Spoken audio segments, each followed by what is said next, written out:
제가 개인적으로 아는 한 목사님이 저에게 이런 말씀을 해주셨습니다. 자기 교회 집사님이 한 분 계신데 어느 날 찾아와서 이렇게 묻더라 합니다. 목사님, 어떻게 하면 제 딸이 대학에 들어갈 수 있겠습니까? 이런 질문 받으면 아주 곤란해요. 목사님이 이런 대답을 해줬답니다. 기도원에 올라가서 100일 기도하고 내려오면 합격할 수 있다고 그 건강한 교회를 하는 목사님이 말씀해 주신 거예요. 제가 이제 그 목사님께 그랬습니다. 목사님, 어떻게 책임지시려고 그런 말씀을 하셨습니까? 했더니요, 이 목사님이 속 이야기를 해주시는 겁니다. 자기가 그 가정을 유심히 봤더니 그 딸이 엄마한테 스트레스를 받아가지고 하던 공부도 못하더라 합니다. 그래서 이 딸하고 엄마를 어떻게 하면 떨어뜨려 놓을까 생각하다가 기도원에 올라가서 100일 있다 오라고 말해 주었다는 것입니다. 제가 이 이야기를 들으면서요, 기도라는 것이 무엇일까 한번 생각해 보았습니다. 기도는 내 문제에 대하여 내 손을 떼는 것이 기도입니다. 자기의 손을 떼고 하나님, 이 문제를 하나님께 맡겨드립니다. 하나님께서 이 문제를 풀어주십시오 라고 말하는 것이 바로 기도의 정의이지 않습니까? 오늘 말씀에 보면 기도에 관련된 말씀이 나와 있어요. 우리 예수님께서 공생애를 다 마치시고 부활하신 후에 제자들이 보는 가운데 승천하십니다. 그 승천 장소가 바로 오늘 성경에 나와 있는 감람산이었어요. 사실은 성경에 예수님과 제자들이 함께했던 장소들이 많습니다. 갈릴리도 있고 베들레헴도 있고 예루살렘도 있는데 왜 유독 그 제자들과 마지막 만나는 거 아닙니까? 그러니까 인간적으로 육체적으로 이 제자들과 예수님이 마지막 보는 장소입니다. 굉장히 중요한 장소이죠. 그리고 오래 기억에 남을 장소입니다. 왜 하필 그 유대 땅의 수많은 장소 가운데 감람산에서 예수님께서 승천하셨을까요? 거기에는 이유가 있었습니다. 우연이 아니라 하나님께서 그 말씀하고 싶은 메시지가 있었지요. 그 감람산은 다름이 아닌 예수님께서 평소 기도하던 장소였습니다. 그 감람산은 예수님께서 습관에 따라 날마다 때가 되면 또 예루살렘에 제사를 드리러 예배하러 올라왔을 때에도 시간만 나면 기도하러 올라갔던 동산이 바로 감람산이었습니다. 그러면 이 감람산이 왜 특별히 승천하시는 장소로, 우리 예수님께서 기도하시는 장소로 사용했을까요? 오늘 12절에 나와 있습니다. 12절을 보겠습니다. 이 산은 예루살렘에서부터 가까워 안식일에 가기 알맞은 길이라 라고 나와 있습니다. 다시 표현합니다. 여러분, 이 감람산은 어떤 산이냐면 예루살렘과 너무 가깝고 안식일에 가기 쉬운 길이라는 것입니다. 이 예수님 당시에는 안식일 규정이 있었어요. 그러니까 안식일을 잘 지켜보려고 유대인들이 만든 어느 정도 거리는 가지 말아야 된다, 갈 수 있다, 또 이런 규정이 있었단 말이죠. 본래 예수님께서는 안식일을 거룩하라 라고 지키라고만 말했지요, 어느 거리는 된다 안 된다 이렇게 말씀하신 적이 있어요, 없어요? 없습니다. 근데 잘 지켜보려고 이 규정을 만든 거예요. 근데 그 규정을 어떤 식으로 만들었냐면 예루살렘 그 성전의 그 바깥에 쭉 빙 돌아서 한 바퀴 도는 거리, 그걸 기준으로 삼았습니다. 그 정도 거리는 안식일에 갈 수 있고 그걸 넘는 거리는 갈 수 없다, 이렇게 규정을 만든 것이죠. 성전을 한 바퀴 빙 정도 돌 정도의 거리가 바로 감람산이었던 것입니다. 마지막에 예수님께서 승천하시고 또한 마지막으로 얼굴을 보여주셨습니다. 그곳은 예수님께서 평소에 기도하셨던 곳입니다. 예수님께서 그곳에서 마지막에 이렇게 말씀하시죠. 너희들은 예루살렘에 내려가 기다리라, 약속하신 성령을 기다리라 라고 말씀하고 있습니다. 왜 하필 예루살렘이었을까요? 제자들에게는 갈릴리가 훨씬 익숙한 곳이지 않습니까? 그런데 예수님은 너희들은 예루살렘에 내려가 약속하신 성령을 기다리라고 말합니다. 왜요? 감람산이라고 하는 기도의 반경에서 벗어나지 않는 곳이 바로 예루살렘이었습니다. 예루살렘에 머물라는 데는 두 가지 이유가 있었죠. 몇 주 전에 제가 설교했습니다. 예루살렘은 평화의 도시라는 뜻입니다. 그런데 사실은 피의 도시이며 예수님을 십자가에 죽였던 죽음의 도시이지 않습니까? 그러나 그 도시 안에서 성령이 임하면 세상이 줄 수 없는 평화가 그들 가운데 임할 것입니다. 그리고 그 성령이 주시는 평화로움을 가지고 그들이 땅끝에 가서 복음 증거자가 되고 기꺼이 자기 목숨을 바치는 순교자로 살아가게 될 것이라는 뜻이 바로 예루살렘의 의미였어요. 또 두 번째 의미가 있었습니다. 기도의 반경을 벗어나지 말라는 겁니다. 사랑하는 성도 여러분, 제가 여러분에게 묻습니다. 여러분은 여러분의 인생 가운데 감람산을 가지고 계십니까? 항상 습관에 따라 기도하는 장소, 시간만 되면 얼마든지 갈 수 있는 장소, 맘만 먹으면 항상 가서 기도하는 장소, 여러분에게 정말 있나요? 어떤 사람은 수요 예배, 새벽 기도인 경우도 있고요.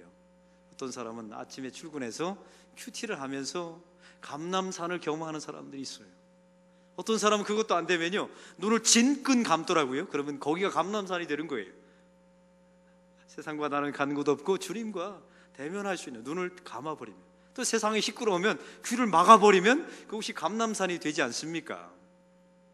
동물의 왕국을 보니까요, 그 순한 동물들이 맹수들에게 잡혀먹는 경우가 있더라고요. 그 대표적인 경우가 바로 자기 무리에서 이탈할 때 잡혀먹습니다. 하나님의 백성들도 마찬가지입니다.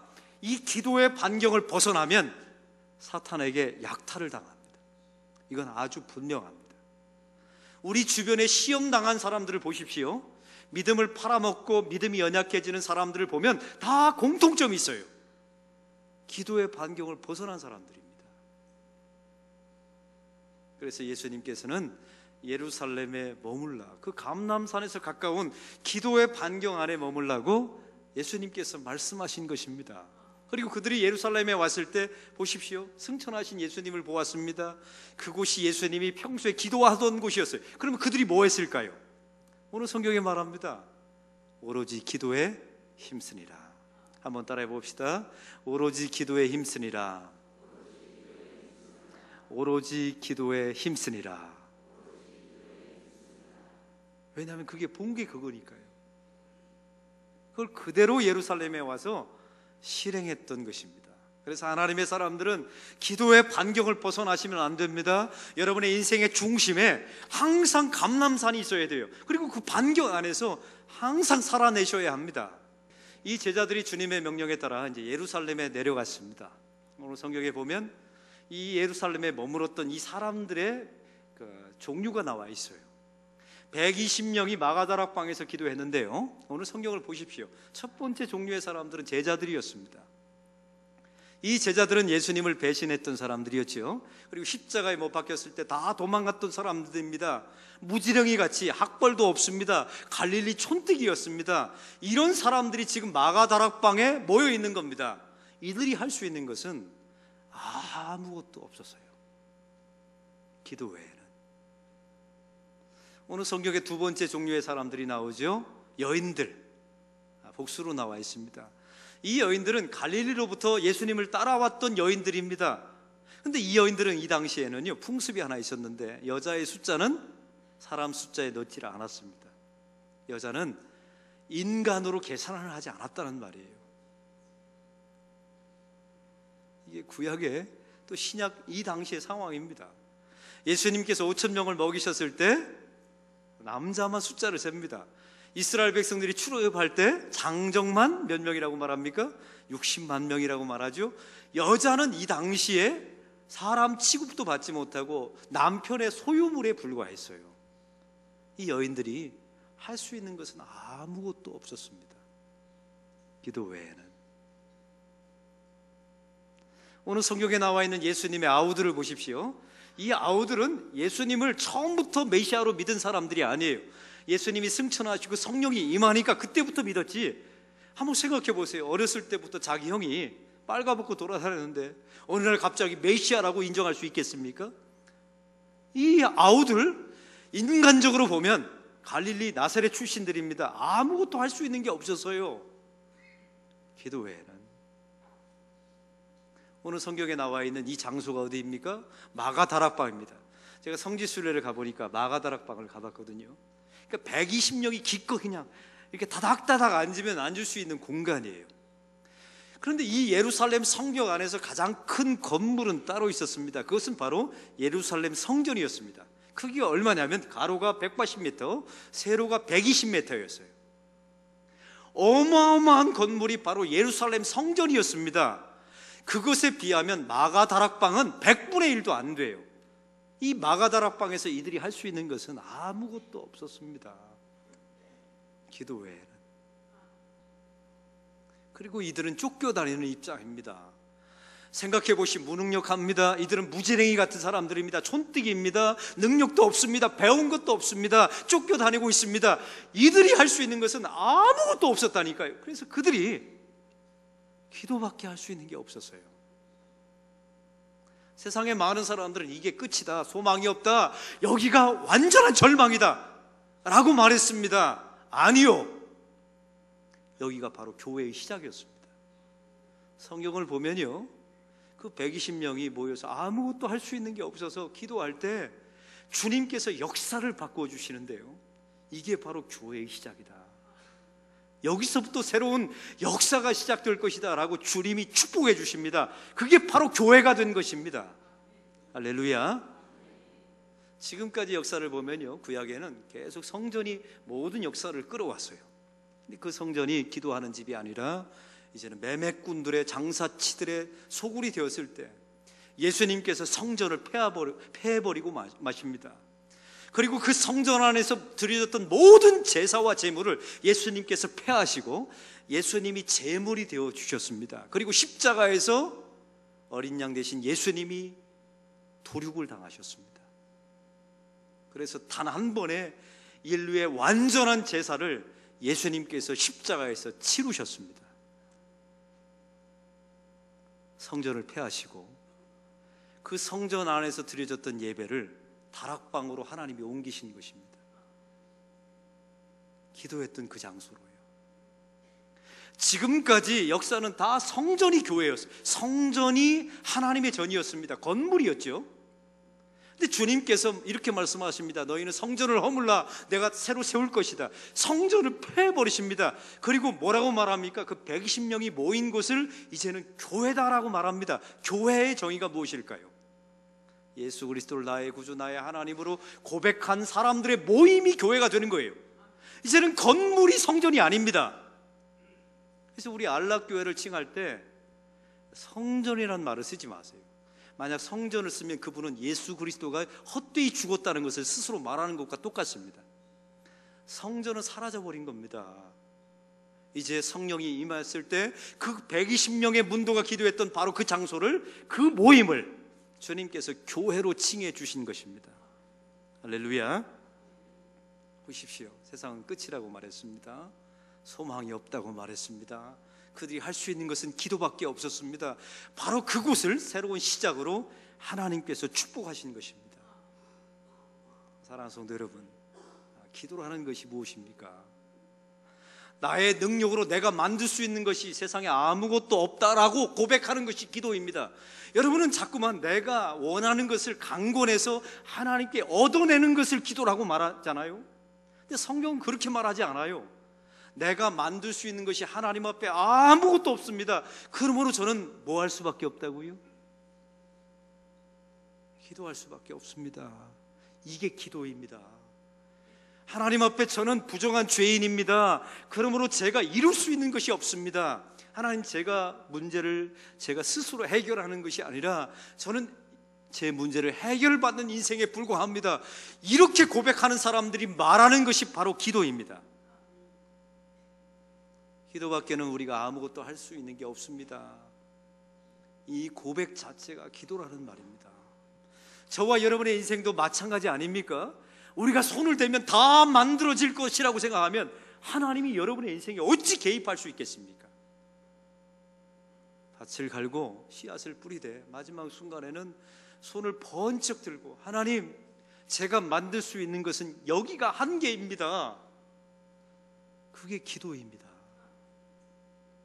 그 기도가 드려지는 그 장소가 바로 교회의 시작이 되었다는 사실을 여러분 잊지 마십시오. 나는 할 수 있습니다. 불가능한 것이 없습니다. 제가 열심히 노력해 보겠습니다. 제가 해서 하나님께서 득을 보실 겁니다. 그건 교회가 아닙니다. 하나님은 그런 식으로 교회를 만드신 게 아니에요. 아무것도 할 수 없는 하나님의 백성들이 모였을 때 기도밖에는, 바로 그것을 교회의 시작으로 삼아주신 것입니다. 오늘 성경에 오로지 힘쓰니라 라고 나와 있죠. 이게 헬라어로 프로스 카르테레오라고 나와 있습니다. 이 말은 원문에 이렇습니다. 어느 강한 것에 나를 붙들어 매다는 것입니다. 제자들 흔들렸죠. 두려움에 마음이 얼마나 흔들렸을까요? 그래서 오늘 말합니다. 오로지 힘쓰니라. 강하게 붙들어 매지 않으면 너희들의 인생이 흔들릴 것이다 라고 말하고 있습니다. 그러면 어디에다 붙들어 맸을까요? 오늘 성경은 말합니다. 기도에. 그 기도는 헬라어로 프로슈케어라고 나와 있습니다. 원문의 뜻이 뭔지 아세요? 이렇습니다. 거룩하신 하나님 앞에 우리가 나아갈 때, 그 빛에 비추어서 나를 바라볼 때 내 안에 발견되어지는 약점과 죄를 수정하는 것, 그게 바로 프로슈케어 기도라는 원어입니다. 내가 원하는 것을 하나님 앞에 강력하게 원해서 얻어내는 것이 기도가 아니라, 프로슈케어는 다시 표현합니다. 거룩하신 하나님 앞에, 그 빛 대신 하나님 앞에 우리가 나아갑니다. 너무너무 밝으니까 나의 내면 속에 있는 속속들이 들어있는 죄가 보이는 거예요. 그걸 하나님 앞에 꺼내어놓고 해결하는 것, 그게 바로 프로슈케어 기도라는 의미입니다. 이걸 현대어로 바꾸면요, 하나님 앞에 조율한다라는 뜻이에요. 여기 우리 관현악단이 있지 않습니까? 이분들이 그냥 연주하는 게 아니라 예배 전에 다 조율을 해놓습니다. 조율해 놓아야 연주자가 마음껏 연주할 수 있는 거예요. 바로 그게 기도의 원어의 뜻입니다. 조율, 미리 하나님 앞에 조율해 놓는 거예요. 그래 놓고 이렇게 말하는 것이죠. 하나님, 제가 조율해 놓았습니다. 하나님께서 제 인생의 연주자이시오니 이제 마음껏 연주해 주십시오. 이게 기도입니다. 또한 신학적으로 표현하고 있는 기도는 이런 의미예요. 하나님의 약속을 믿고 끝까지 기다리는 것, 이게 바로 신학적인 의미의 기도의 원어입니다. 우리가 할 수 있는 게 없어요. 여러분의 신체 마음대로 할 수 있나요? 여러분의 인생 마음대로 할 수 있나요? 그러면 우리가 신이게요. 여러분은 우리의 자신의 미래조차도 모릅니다. 여러분의 몸조차도 우리 스스로 주장할 수가 없어요. 나이가 되면, 때가 되면 늙어가고 죽어가고, 하나님이 여기가 마지막이다 하면 하나님 앞에 자기 생명을 드리고 천국 갈 수밖에 없는 존재가 바로 저와 여러분입니다. 우리가 할 수 있는 것이 무엇이 있겠습니까? 그래서 하나님 앞에, 주님, 이게 저의 한계입니다. 우리가 할 수 있는 것은 기도밖에 없습니다. 그래서 사도행전은 별명이 성령행전이고요, 성령행전의 별명은 기도행전입니다. 따라해 봅시다. 사도행전은 기도행전입니다. 기도했던 사람들의 이야기가 바로 사도행전이었던 것입니다. 사랑하는 성도 여러분, 세상적으로 눈으로 보면 이들이 할 수 있는 것이 아무것도 없었습니다. 그들이 기도했을 때 하나님께서 새로운 사도행전의 역사를 써가십니다. 교회가 시작할 때나 또 항상 공동체가 시작할 때는 힘이 필요해요. 엄청난 에너지가 필요하죠. 이 거대한 하나님의 교회가 세상을 향해서 땅끝으로 나가려면 복음이 필요합니다. 영적인 에너지가 필요해요. 그게 바로 기도라는 것입니다. 제가 지난주에 전쟁사를 보았는데요, 참 재미난 역사가 있더라고요. 전 세계 전쟁이 이렇게 패러다임이 바뀔 때가 있었답니다. 언제냐면 1차 세계대전 때 패러다임이 바뀌었다는 거예요. 무슨 이야기냐면요, 1차 세계대전 이전에는 보병의 전쟁이었답니다. 돌격 앞으로 하면 그 보병이 뛰어나가서 점령해서 전쟁을 끝내는 거예요. 근데 1차 세계대전 때 이게 통하지 않게 되었다고 합니다. 왜냐하면 돌격 앞으로 하고 보병이 가는데 갑자기 두두두두 하고 갈긴 거예요. 뭐가 등장했을까요? 1차 세계대전 때 처음으로 기관총이 등장한 거예요. 보병들이 다 전멸해버린 겁니다. 그래서 1차 세계대전 이후부터 전쟁의 양상이 바뀌었는데요, 바로 참호전으로 바뀌었답니다. 이제는 보병 앞으로 해서 가는 전쟁이 아닙니다. 참호를 파고 공성전을 벌이는 거예요. 그 대신 누가 끝까지 견디느냐의 싸움입니다. 근데 누가 견디는 줄 아십니까? 그 참호에 있는 병사들에게 끝까지 보급할 수 있는 국력이 있는 나라가 전쟁에서 이긴답니다. 독일이 1차 세계대전 때 왜 패망한 줄 아십니까? 그 전쟁사에 보면 이렇게 나와 있어요. 독일은 참호에 갇혀있는 자기 병사들에게 5년밖에 보급할 물품이 없었고 5년이 되었을 때 바닥났다는 겁니다. 그래서 독일이 패했다는 전쟁사 이야기입니다. 하나님의 백성들도 마찬가지예요. 지금 120명의 성도들이 참호를 파고 마가 다락방에서 이들이 기도하고 있습니다. 도대체 이들의 영적인 에너지는 누가 공급해 주었을까요?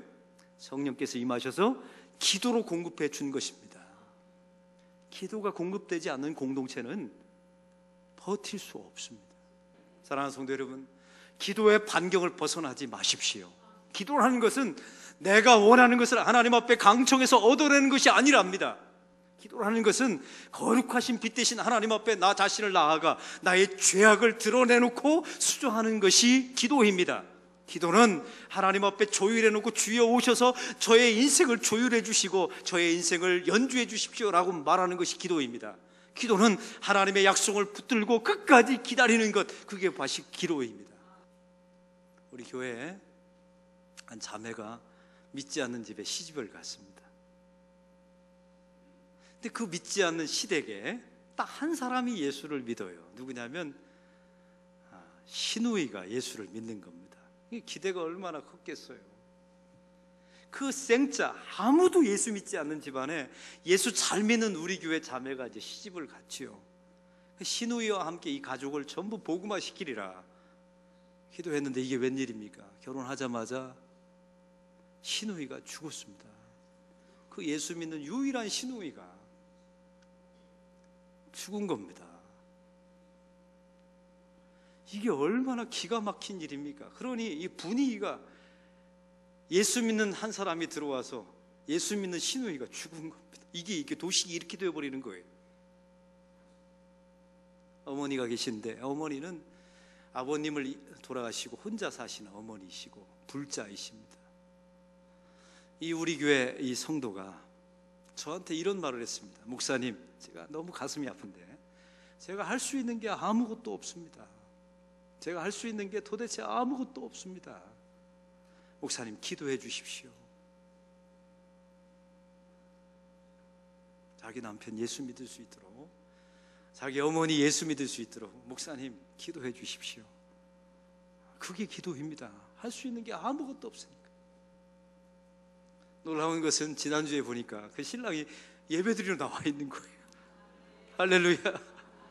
또 더 기가 막힌 사실은요, 그 어머니가 남자친구가 생겼대요. 그런데 혼자 이제 사별하셨으니까 남자친구인데, 남자친구가 누구냐면 호레비 장로님을 만났대요. 호레비 장로님 남자친구로 만났대요. 그래서 제가 뭐라고 말했을까요? 아이고, 눈물이 나오다 웃기네. 얼른 결혼시키라고. 이거 하나님의 섭리라고. 얼른 결혼시키라고. 이게 하나님의 일입니다. 그 가정의 교회가 시작되게 된 것입니다. 사랑하는 성도 여러분, 우리의 인생 가운데 끝이라고 소망이 없다고 말하는 그곳에서 여러분 기도의 반경을 벗어나지 마십시오. 그리고 하나님 앞에 할 수 있는 게 없을 때 기도하는 겁니다. 그러면 그곳에 하나님께서 교회의 역사를 시작하십니다. 바로 이곳이 교회가 되었고 인류의 역사 전체를 바꾸는 교회가 바로 여기서 시작된 것입니다. 이런 역사가 여러분의 가정과 여러분의 인생과 우리 교회 안에 일어나기를 소망합니다.